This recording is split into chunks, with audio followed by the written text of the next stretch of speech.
This is the regularly scheduled meeting of the Sustainability and Renters' Rights Committee. Today is Friday, June 2nd, 2023, and the time is 9:34 a.m. I am the chair of the committee, Councilmember Kshama Sawant. Would the clerk, Ted Verdone from my office, please call the roll? Councilmember Sawant. Present. Councilmember Nelson. Councilmember Morales. Here. Councilmember Juarez. Councilmember Lewis. Present. 3 present. Thank you, Councilmembers Lewis and Morales. Councilmembers Juarez and Nelson have notified my office that they would be unavailable today and are excused. Today's committee has a short agenda. We will discuss and vote on the confirmation of 2 appointments to the Seattle Renters Commission, Kate Rubin and Julissa Sanchez. Before hearing from them, we have public comment. Ted, do we have anybody signed up for public comment? There are 2 remote speakers. Okay, so the remote speakers will be called up soon, and the speakers will have 2 minutes each. Ted will read out the names of the speakers. So for both the speakers, when the name is called out, please follow the prompt to unmute yourself and hit *6 in order to do that, and then begin speaking. Ted, go ahead. Howard Gale, followed by Angie Gerald. Go ahead. Good morning. Howard Gale, a District 7 renter, speaking about Seattle's increasing evictions without just cause. Last month, after 18 years in an affordable apartment, I got my 20-day notice to terminate. Like hundreds of Seattleites over the last year, I am facing an eviction without genuine just cause, as landlords have found a way, with the full cooperation of SDCI, to nullify recent Seattle laws limiting rental increases and evictions. To unjustly evict folks, landlords only need claim they are doing simple renovations that supposedly require a tenant to vacate for more than 3 days. Cadence Realty has done this in my building, thereby unjustly evicting 48 families.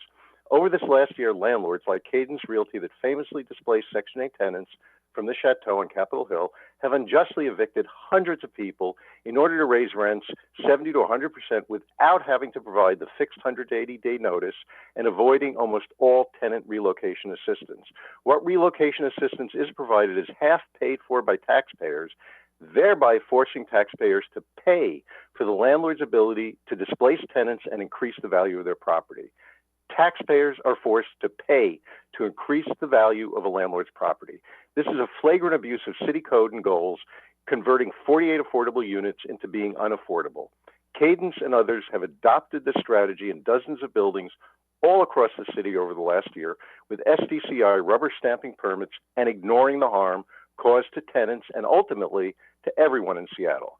I spoke directly to Councilmember Lewis about this last October, who, despite recognizing this is a growing problem, refuses to return my calls or take any action. I have also contacted other council members and gotten no response. How can the council's fight against homelessness be seen as anything other than performative when you ignore a simple fix to prevent the city itself from actively reducing affordable housing and increasing displacement and homelessness? Angie Gerald.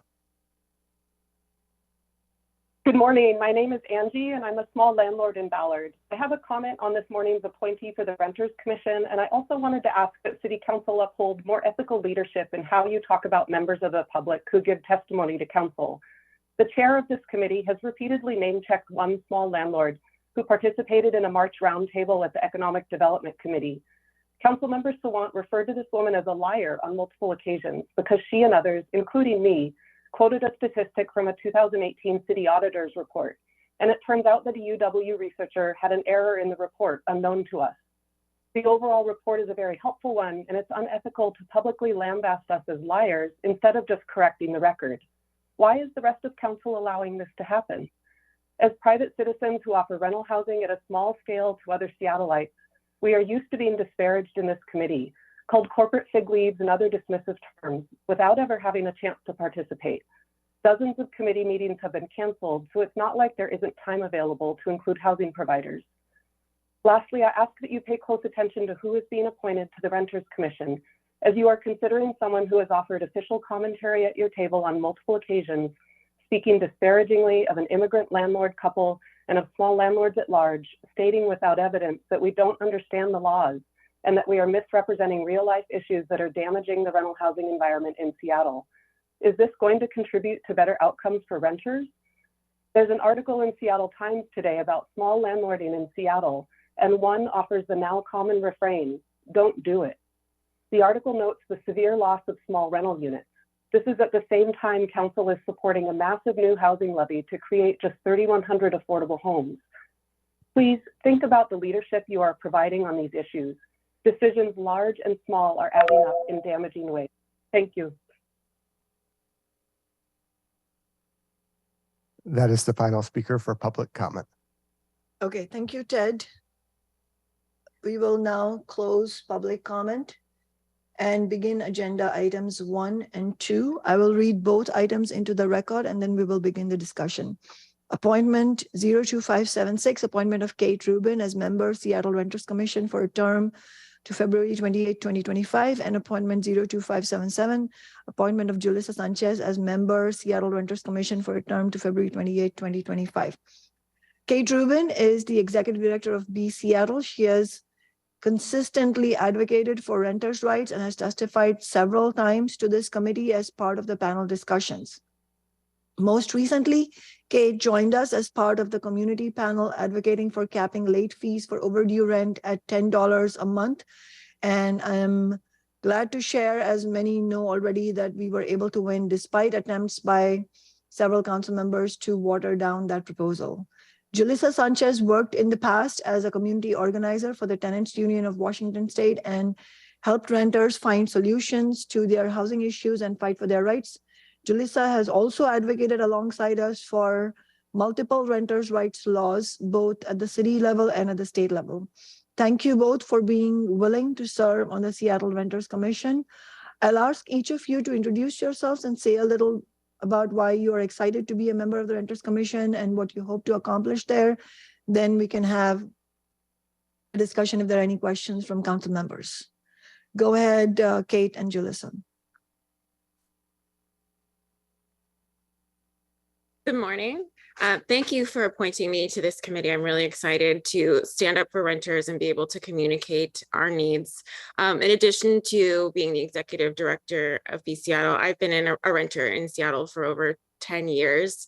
And I keep seeing a lot of negative things said about renters, and also this false narrative from landlords that the laws are enforced when it harms them, and yet somehow they're not enforced when they want to evict their tenants. There was an article this morning that kind of came out saying that same thing in Como.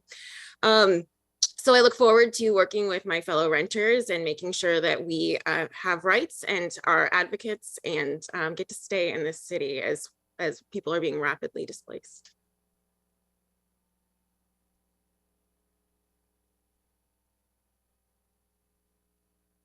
Julissa?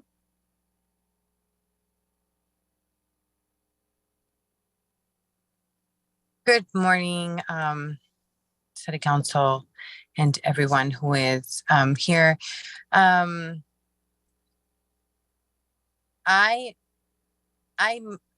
was a community organizer and tenants' rights educator at the Tenants Union for 5 years. And in those 5 years, when we talk about equity and when we talk about housing justice and social justice and as a whole, sometimes we forget about language justice and what that means in equity. One of my highlights at the Tenants Union was establishing the language justice program. And especially with COVID going around and tenants being intimidated by 20-day notices or notices to vacate when it's in English and they don't know what the implications are or what their rights are. It was a total highlight to be able to support them in not becoming homeless, in not being displaced because they knew their rights. It was also a highlight to see tenants get their deposit back and fight against landlords who were trying to take more than the deposit, more than needed, because of the language barrier. Also, it was such an honor to help a community in Burien pass Just Cause, which then helped pass Just Cause in the state of Washington. That was also a highlight of my career. And frankly, I do miss working at the tenants union and for housing justice. And it would be an honor to work here at the Renters' Rights Commission. Thank you. Thank you both, Kate and Julissa, for sharing those thoughts. And in fact, I should mention also that, and as I've done before in committee, that the Renters Commission has been a very important part of pushing for substantive legislation on renters' rights, specifically the winter evictions ban that we were able to win a few years ago from my office and with renters and working people fighting alongside us, including unions. That proposal initially and the push initially came from the Renters Commission. So I think that there is a lot of evidence that the members of the Renters Commission are playing a vital role in pushing for renters' rights. Can I ask you both to weigh in on the need for rent control?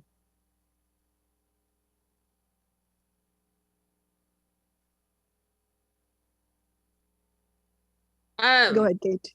When we say rent control, we're really just talking about rent stabilization. Renters deserve the same level of stability that homeowners get in being able to predict what their costs are going to be and plan out their lives, know when to have children, when they can make a career move. These are really simple things. And so rent control or rent stabilization just gives renters stability. And that's the most important part. So obviously I am so in support of it, and it's so desperately needed. Otherwise, it's just too easy to get displaced.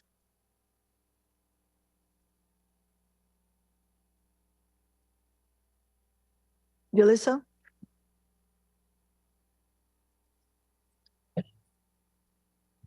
I do want to apologize, as I did go drop off my son and I thought I would be back by the time that this started. So I am parking my car as we speak, and this is why I am a little bit delayed in my response. Let me turn on.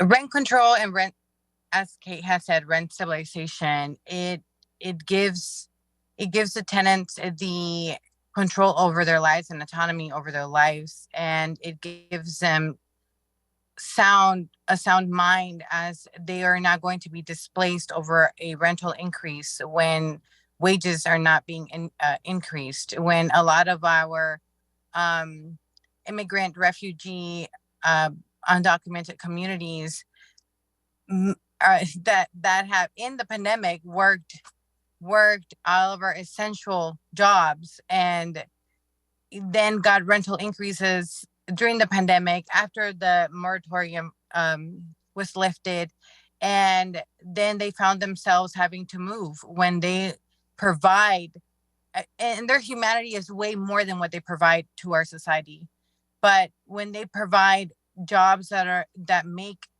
our country go in the background, and then for them to be displaced from their homes, for them to not be able to make ends meet because of a rental increase. The horrors that I have heard in the last 5 years that I worked at Tenants Union, from all people, that single moms that have received a $500 rental increase when their children are sick, when things are going on at home, when they have disabled children, and they don't have the support that they need in order to provide for the children, and then also add on a rental increase. As we have spoken with many people who are living in homelessness, rental increases are one of the main reasons why they become homeless. And on top of that, we have people who are experiencing homelessness who do have jobs, and and can't get into an apartment because of the rental prices. Thank you. Thank you both. Yeah, I think you both made really important points.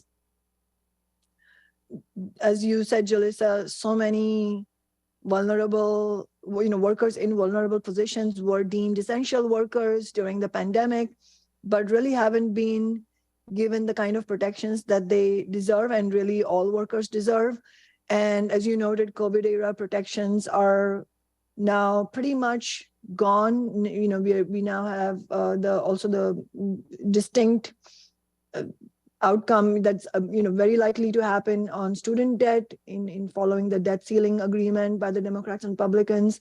And I really appreciate both of you highlighting the connection between rent increases and homelessness, which is a statistically documented connection, where we know nationally studies have shown that $100 increase on average, $100 increase in rent results in 15% increase in likelihood of becoming homeless, which is a really remarkable connection and shouldn't be surprising. This should be evident just from real life. You shouldn't need a study to tell you that, but it is important that we have statistical analysis as well.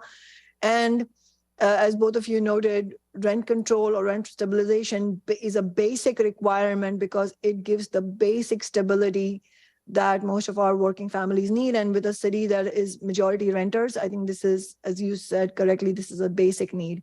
So I look forward to, if the appointments go through, which I assume they will after the vote in the city council, I really look forward to having your help and the help of the entire Renters Commission to push for the rent control legislation that, thousands of renters, tens of thousands of renters have said that they would really think is urgent. I will now invite Councilmember Lewis, Councilmember Morales, if you have any questions or comments, please go ahead. Sure. I'm sorry, I can't find my hand function right now. Can you hear me, Chair? Yes. Okay. Well, I just want to thank Julissa and Kate for being willing to serve in this capacity. And just to speak to the issue of rent stabilization, we know that people are getting pushed out of the city because prices are skyrocketing. I happen to be a homeowner. What I pay to have a roof over my head is predictable. It's way too much money, but at least I know what to expect. And I know that there's not going to be a, 20% or 50% increase from month to month. And that is absolutely reassuring. And I think renters in the city deserve the same sort of security. So I'm looking forward to both of you joining this commission and continuing the chance to work with both of you and your organizations on making sure renters have the stability that they need to be secure in their homes. So thank you both. Thank you, Councilmember Morales. Councilmember Lewis, yeah, you have your hand up. Go ahead, Councilmember Lewis. Thank you, Madam Chair. I just wanted to briefly speak to the appointment of Kate Rubin. I'm very excited to be able to confirm this nominee. I've really enjoyed working with Kate Rubin on a variety of different projects over the last couple of years, and can really attest to their professionalism and their knowledge of the subject matter. And I'm really, really just glad to have a commissioner of this caliber stepping up to serve, and can just speak from personal experience that I think she'll be a great fit for this role. Thank you. So if there are no further questions or comments, we will move to a vote. If there are no objections, I will move both appointments at the same time for a single vote. I move appointment 02576 and 02577. Is there a second? Second. Thank you. Ted, please call the roll. Councilmember Sawant, Yes. Councilmember Lewis, Yes. Councilmember Morales, Yes. 3 in favor. Thank you, council members, committee members. Appointments 02576 and 02577 pass and will go to the full council for the final passage. Thank you to Kate and Julissa for attending and speaking to and all the work that you've been doing for renters' rights. Items voted out of Friday committees like these appointments typically wait a week to go to the full city council. However, if there is no objection, I will suspend the rules to allow these items to be placed on the June 6th city council meeting so that the appointments can be finalized in time for Kate and Julissa to attend the June Renters Commission meeting. Are there any objections? Councilmember Lewis, I'm assuming that's the old Zoom hand from when you spoke earlier. Yes, no objection.